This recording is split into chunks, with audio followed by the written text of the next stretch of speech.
Etong video na to, baka ilang oras lang ito tumagal kasi lahat ng contents ko tungkol dito kay Moret Maharlika nire-report ng harassment at bullying. Ang kapal ng muka na nagre-report na hinaharas siya at binubuli siya, gayong siya itong reyna ng mga bullies.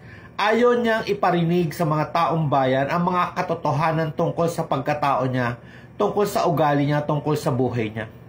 May isang video ako napanood na to Galit na naman. Kunwari, syempre, nagagalit-galitan for the views. Konting drama, konting sigaw, konting mura. Marami ng DDS ang mapapaniwala niyan. Views na yan, kita na yan.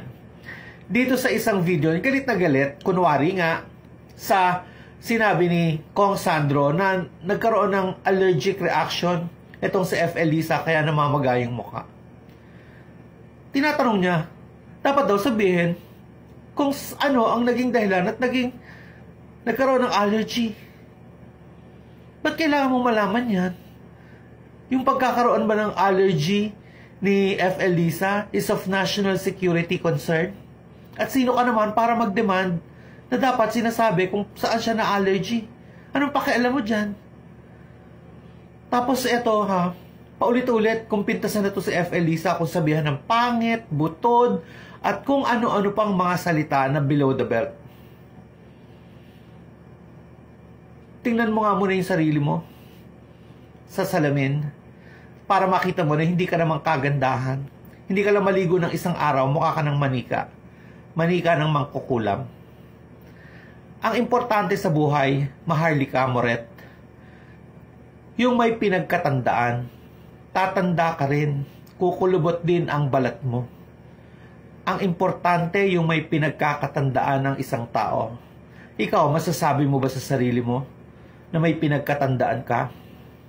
Tapos kung balahurain mo si F. Elisa, ganun-ganun na lang. Alam mo, ang pagitan nyo ni F. Elisa, langit, eto siya, ikaw, andito, lupa.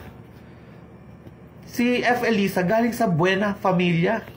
Mga hasyendero ang pamilya niya sa Bacolod, Araneta.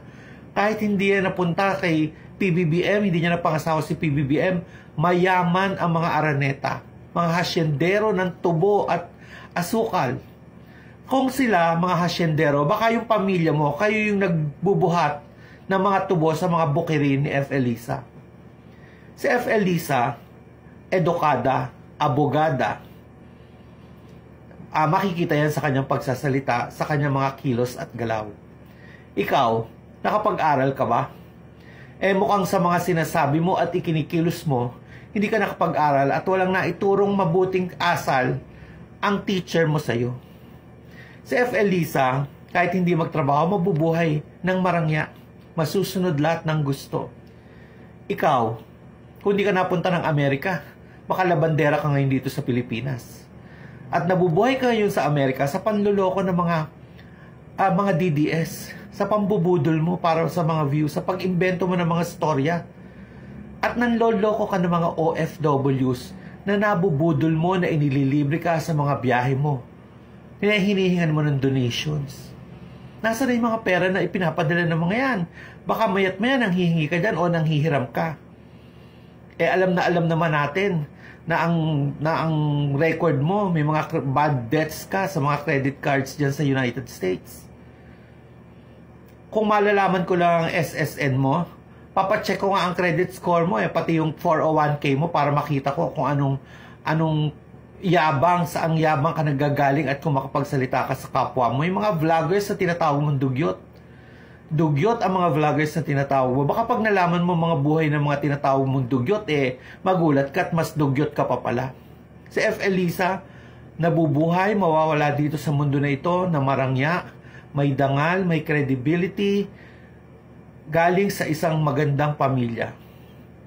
Ikaw, nabubuhay ka at matetegi ka na lang na walang naniniwala sa'yo. Wala kang pera kung hindi ka pa manloko ng kapwa mo. Yung mga pinangakuan nyo sa Sendwave ng $20 na lang. May naghahabol pa sa'yo. Nasaan mo dinala? Ha? So, bago ka mamintas, bago mo pitasan si F. Elisa, tingnan mo muna kung sino ka. Kung sino ka at sino yung tao na pinipintasan mo.